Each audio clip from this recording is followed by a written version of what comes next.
Shalom à tous, bienvenue dans ce temps d'étude, de méditation de la parole de Dieu avec l'aide du Maître du monde, avec l'aide de la Ruach HaKodesh, du souffle de sainteté pour nous aider à méditer, à pénétrer les profondeurs des Écritures avec l'aide de l'Éternel. Je ne dirai jamais assez comment des êtres si limités, on peut prétendre comprendre, percevoir ce qui est au-dessus de nous, si ce n'est la grâce de Dieu qui nous aide à comprendre et à percevoir. Je suis votre frère, le pasteur Sévérin, dont je me propose d'échanger avec vous sur un sujet qui m'a fait beaucoup de bien et je prie vraiment l'Éternel que ça te fasse aussi beaucoup de bien dans ton âme, dans ton cœur, et que tu sois guéri des blessures psychiques, psychologiques et des blessures spirituelles et tout. Vraiment que l'Éternel puisse te fortifier au travers de cet échange. Un passage qui m'a beaucoup touché, qui m'a beaucoup fait bien. Vous savez, on est aujourd'hui parfois à la quête de la performance spirituelle. Il faut bien m'écouter pour ne pas tronquer ce que je dis. C'est-à-dire que on doit jeûner, on doit prier, on doit chercher la face de Dieu. Plus que jamais, de plus en plus on avance dans les temps de la fin, il est très important qu'on puisse davantage chercher la face de Dieu. Mais il y a un concept de la performance spirituelle, c'est-à-dire que faire en sorte que la performance spirituelle soit un peu comme le gage de notre salut. Je m'explique. Il n'y a pas de foi sans œuvre. Les œuvres sans la foi, elles sont mortes. Montre-moi ta foi et je te montrerai les œuvres. Montre-moi ta foi et je te montrerai les œuvres de la foi. Il y a les œuvres de la foi. La foi sans les œuvres, elle est vaine. Et donc, nous voyons que aujourd'hui, on doit prier, on doit se réveiller la nuit pour prier, passer des heures dans la prière, jeûner, prier, chercher la face de Dieu, se consacrer pleinement. Mais il ne faut pas que ça devienne comme une sorte de performance comparativement aux autres, se comparer aux autres par rapport à cette performance-là. Ça ne veut pas dire qu'on doit être dans la médiocrité spirituelle. Parce que quand même, il y a une parole que Yeshua dit, si tu es ni chaud ni froid, je te vomirai. Ça veut dire le milieu là, Dieu ne connaît pas le milieu. Tu dois être chaud pour Dieu. Nous devons être chaud pour Dieu. Et chaud pour Dieu, ça passe par des temps de prière, des temps de jeûne, des temps de recherche de Dieu, d'investir notre temps avec Dieu. Mais nous allons lire un passage dans le livre de Matthieu chapitre 3, à partir du verset 13. Alors Yeshua vint de la Galilée au Jourdain, vers Jean, pour être baptisé par lui. Mais Jean s'y opposait en disant, c'est moi qui ai besoin d'être baptisé par toi, et tu viens à moi. Yeshua lui répondit, laisse faire maintenant, car il est convenable que nous accomplissions tout ce qui est juste. Et Jean ne lui résista plus. Dès que Yeshua eut été baptisé, il sortit de l'eau. Et voici les cieux s'ouvrirent. Et il vit l'Esprit de Dieu descendre comme une colombe et venir sur lui. Voici une voix fit entendre ces paroles. Celui-ci est mon fils bien-aimé en qui j'ai mis toute mon affection. Je donne les cours d'hébreu biblique et j'ai un groupe avec lequel on prie et on étudie donc la parole en hébreu dans cet arrière-plan tous les samedis. Et c'est un appel si vous voulez vous joindre. Nous sommes dans la phase d'inscription, la phase d'enregistrement en ce moment-ci. Nous avons médité ce passage. Et je disais une chose, c'est quoi? C'est que ce qui a fait beaucoup de bien, ça m'a fait beaucoup de bien dans mon âme. Et j'espère que ça va faire beaucoup de bien dans l'âme de plusieurs. Quand je parle de la performance spirituelle, voyez ici, Yeshua vient d'être baptisé. Il vient d'être baptisé. Il est sorti de l'eau. Il n'a même pas encore commencé son ministère. Il n'a même pas encore commencé à manifester les œuvres de Dieu, l'œuvre de Dieu. Il n'a même pas encore commencé à manifester ce pourquoi il est venu sur la terre. Et Dieu lui dit, celui que tu es mon fils bien-aimé en qui j'ai mis toute mon affection. on se serait attendu à ce que Dieu dise cela à Yeshua à la fin du ministère, comme étant une valorisation, comme étant quelque chose qui vient valoriser une performance spirituelle. Mais Yeshua le reçoit cette parole au début de son ministère, quand il n'a encore rien fait. Tu es mon fils bien-aimé en qui j'ai mis toute mon affection. Yeshua n'a pas fait les choses en vue du fait d'avoir cette reconnaissance de fils de la part de Dieu, mais au début de son ministère, comme pour montrer que son identité ne dépendait pas de la performance spirituelle qu'il devait faire. Parfois, aujourd'hui, nous sommes en quête, nous pensons que nous sommes en quête d'une certaine performance spirituelle, pensant que c'est ça qui va valider notre identité de fils.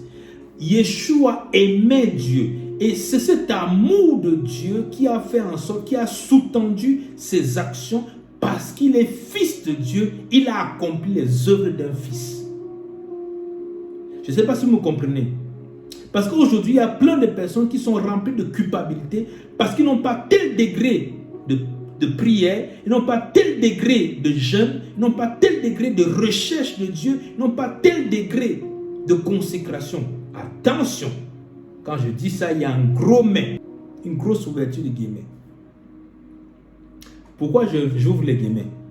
Parce que c'est, si vous voulez avancer avec Dieu, si vous n'avez pas une vie de jeûne, si vous voulez avancer avec Dieu, si vous n'avez pas une vie de consécration, si vous voulez avancer avec Dieu, si vous n'avez pas une vie de prière où vous vous réveillez pour prier, oubliez la gloire de Dieu. Oubliez la consécration, oubliez les choses, parce que petit à petit, vous allez vous endormir spirituellement jusqu'à la mort spirituelle. Donc c'est très important. Je fais vraiment une emphase dessus pour que vous ne compreniez pas le contraire de ce que je suis en train de dire. C'est important de prier. Très important. La Bible est remplie des exemples des hommes et des femmes qui ont prié et qui ont vu la gloire de Dieu. Mais je parle d'un sentiment de culpabilité que les gens ont. Je parle d'un sentiment de désir de performance comme étant la chose qui va valider ton titre de fils de Dieu. Yeshua reçoit cela alors qu'il n'avait rien fait. Il venait juste sortir des eaux du baptême. Il n'avait pas encore, entre guillemets, performé que Dieu lui dit, tu es mon fils bien-aimé en qui j'ai mis toute mon affection. Parfois, on recherche cette affection de Dieu. On recherche cette validation au travers de la performance spirituelle. Ça m'a fait beaucoup de bien. Parce que quand tu es dans une performance spirituelle, tu es dans une culpabilité. Yeshua a fait les œuvres qu'il a fait parce qu'il était fils, aimé de Dieu.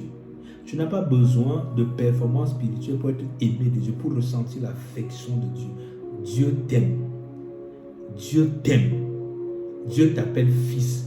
Si tu t'es réellement repenti et que tu as réellement donné ta vie au Seigneur Yeshua, si tu as vraiment fait la teshuva et que tu t'es engagé avec Dieu, tu es fils de Dieu. Ce n'est pas parce que tu vas te réveiller tous les jours à 4 heures et prier pendant 6 heures tous les jours que tu seras fils de Dieu. Quoique si tu peux le faire, je t'y encourage vivement parce que ta vie ne sera plus jamais pareille en le faisant. Mais tu le fais pas comme étant des choses qui vont t'aider à valider ton titre de fils ou bien à mériter l'amour de Dieu, à mériter ton titre de fils. Le titre de fils t'est donné par grâce au travers de la repentance et du pardon de tes péchés. Donc Yeshua n'était même pas encore, il n'avait encore rien fait, que Dieu lui donne un cachet. Waouh, tu es mon fils en qui j'ai mis toute mon affection. On aurait pu dire, mais pourquoi, qu'est-ce qui justifie cette déclaration d'amour de Dieu? On aurait pu dire, mais il aurait pu attendre vers la fin où Yeshua allait rester jusqu'à la croix, jusqu'à dire, oui, tout est accompli. Il allait dire, waouh, voilà. Maintenant, tu es mon fils en qui j'ai mis toute mon affection parce que tu as performé sans faute. Non. Non. Ce qui a même fait Yeshua peut-être performer sans faute, c'est parce qu'il savait qu'il était fils. Il savait qu'il était fils. Tu es fils de Dieu et ça ne dépend pas de quoi que ce soit. Tu es fils. Mais ne sois pas un fils paresseux. Parce que, montre-moi tes œuvres, je te montrerai la foi par les œuvres. Ou bien montre-moi la foi, parce que la foi sans les œuvres, elle est vaine. La foi sans les œuvres, elle est vaine. Tu as besoin de manifester les œuvres de la foi. Tu as besoin de prier, tu as besoin d'investir du temps avec Dieu. Tu as besoin de consécration, tu as besoin de tout cela parce que tu es fils. Parce que Dieu t'aime. Ce n'est pas pour conquérir le cœur de Dieu, ce n'est pas pour conquérir l'amour de Dieu. Parce que je suis fils, je suis concerné par les choses de mon royaume. Alors, et s'il faut faire des choses pour pouvoir accélérer la venue de mon royaume, s'il faut faire des choses pour pouvoir manifester pleinement mon royaume, s'il faut faire des choses pour que les hommes et les femmes découvrent la beauté du royaume de Dieu, la beauté de croire en Dieu, alors s'il faut passer par prier, jeûner, crier à Dieu, me consacrer davantage, je le fais parce que je suis fils, parce que je suis concerné par les choses de mon royaume. Je ne le fais pas en vue d'être fils. Je ne le fais pas pour mériter un certain amour de Dieu. Je ne le fais pas pour mériter une certaine affection. Je ne le fais pas comme étant des galons de sentiments où je me frappais la poitrine. Non, je le fais parce que je suis fils. Donc Dieu n'a pas attendu vers la fin du ministère de Yeshua pour lui dire « Tu es mon fils bien-aimé en qui j'ai mis toute mon affection ». Tu es fils de Dieu bien-aimé. Si tu as donné ta vie au Seigneur, arrête de culpabiliser parce que tu n'es pas encore à mesure de faire 5 heures de prière tous les jours. Arrête de culpabiliser parce que tu n'es pas encore en mesure de jeûner 3 fois, 4 fois par semaine. Arrête de culpabiliser si tu n'es pas encore en mesure de faire des choses. Ce n'est pas ça qui fait de toi un fils. Parce que tu es fils. Parce que tu es fils. Avance petit à petit. Et cet objectif. Parce que plus tu passes de temps avec Dieu, plus tu comprends les choses de Dieu, plus tu discernes la voix de Dieu. Qui allait à l'école pour entendre la voix de Dieu? Personne. Les 7 manières, bien les 7 astuces pour pouvoir entendre la voix de Dieu. Wow. Est-ce que vous avez besoin de 7 astuces pour pouvoir reconnaître la voix de votre mari ou votre femme ou vos enfants? Vous n'avez besoin d'aucune astuce. Vous avez juste besoin de passer du temps avec eux. De passer du temps avec eux. De passer du temps avec eux. Tu veux entendre la voix de Dieu? Passe beaucoup de temps avec lui. Investis du temps avec Dieu. Alors tu sauras quand le Père fait un clin d'œil, tu sauras ce que ça veut dire. Consacre-toi davantage à Dieu.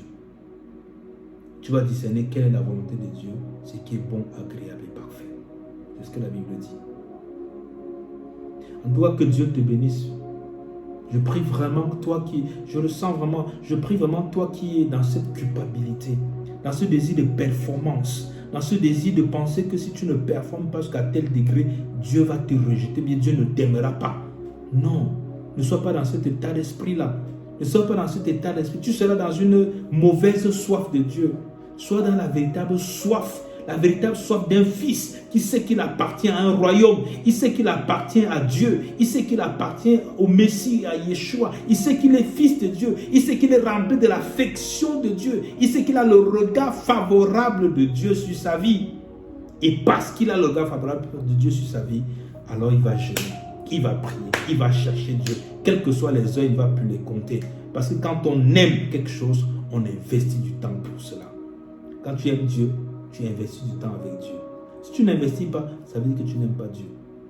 Clair. On investit du temps avec quelqu'un qu'on aime. En tout cas, que Dieu te bénisse.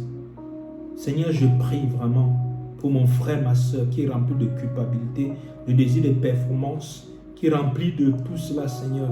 Que ces choses-là soient brisées en lui. Cette mauvaise façon de voir, ces strongholds, ces forteresses, que ces forteresses soient brisées de son âme, de son cœur. Que cette force-là soit détruite de ta vie au nom de Yeshua.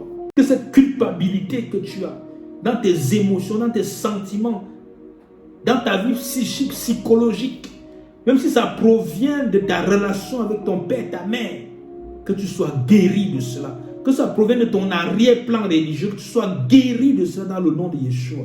Tu es fils de Dieu et Dieu a mis son affection dans ta vie.